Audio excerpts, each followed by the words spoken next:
Бахар түрік сериалының сюжеті. Бахар сериалының соңы немен аяқталмақ?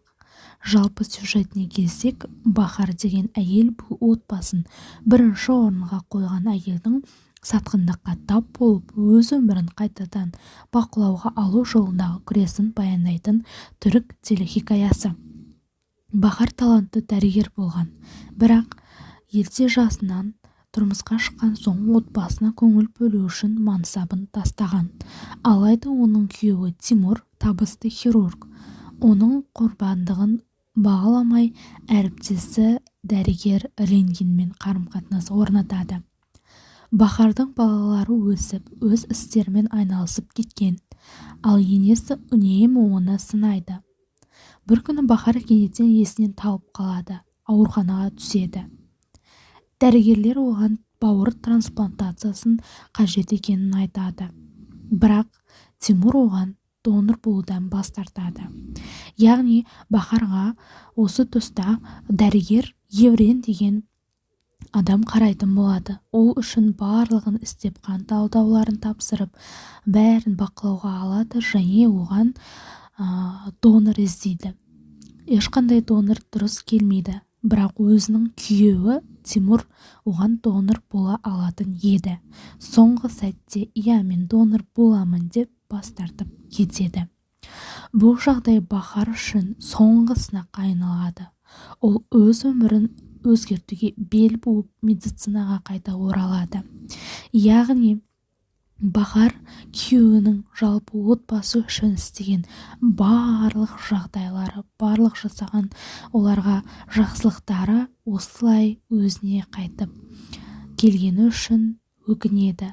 Яғни жастайынан ол Тимурдың әкесін ауру болған сол кісіні бағып, барып бүкіл 25 жыл өмірін үйге арнағаны үшін өкінеді, жылайды.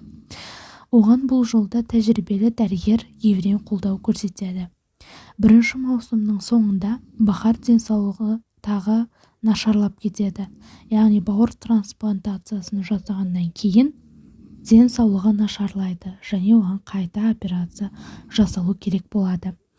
Оған күйзеліске түсуге болмайтын еді, бірақ ол көптеген шындықтарға көзі жетіп, күйеуінің оған опасыздық жасағанын және 25 жыл бекерге кеткенін барлығынан одан бөлек түрлі жаңалықтарды, түрлі шындықтарды естіп, оның бауыры қайтадан отказ береді және Бахар осы тұста Тимурмен ажырасқан болатын.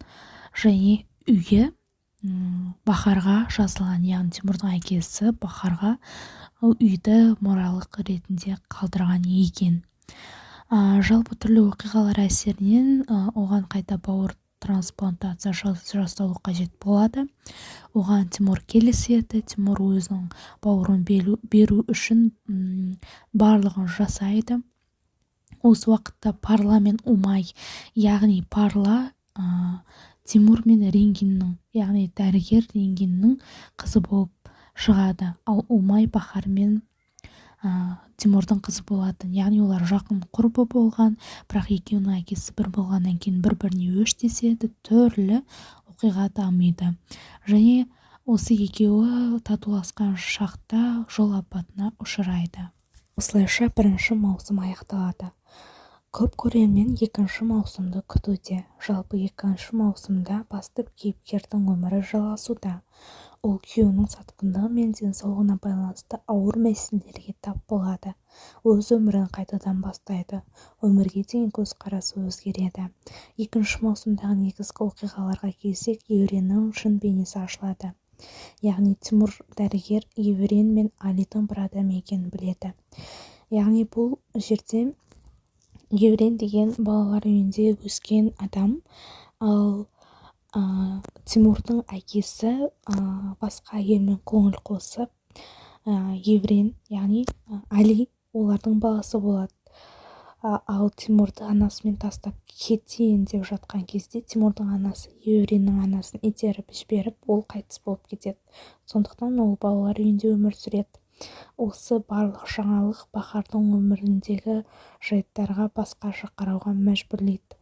Екінші маусымда Тимур және Бахар операция үстеліне түсіп олардың өмірі үшін күрес басталады. Отбасылық қақтығыстар, яғни Бахардың балалары Ураз бен Умай бұл түрлі жағдайларға түрлі көзқараспен қарайды. Олардың анасына және бір-біріне деген қарым-қатынасы өте шиеленісіп, оқиғаға драмалық реңк қосады. Махаббат үшбұрышы, яғни Реңгин Тимурмен қарым-қатынас құрған әйел Бахардың орнын басқысы келеді. Ол шынайы махаббаттан гөрі өз орнын дәлелдеп жеңіске жетуді көздейді. Көрерменнің пікіріне келсек, көптеген көрермендер сериалдың эмоционалдық тереңдігін ерекше атап өтуде. Әсіресе отбасы мүшелері арасындағы қарым-қатынас және кейіпкерлердің ішкі жан күйзелістері көрерменді баурап алған деседі. Осылайша екінші маусымның соңғы бөлімдері әлі жарық көрмеген, яғни түсірілім барысы жүріп жатыр. Арнаға тіркеліп лайк басуды ұмытпаңыз.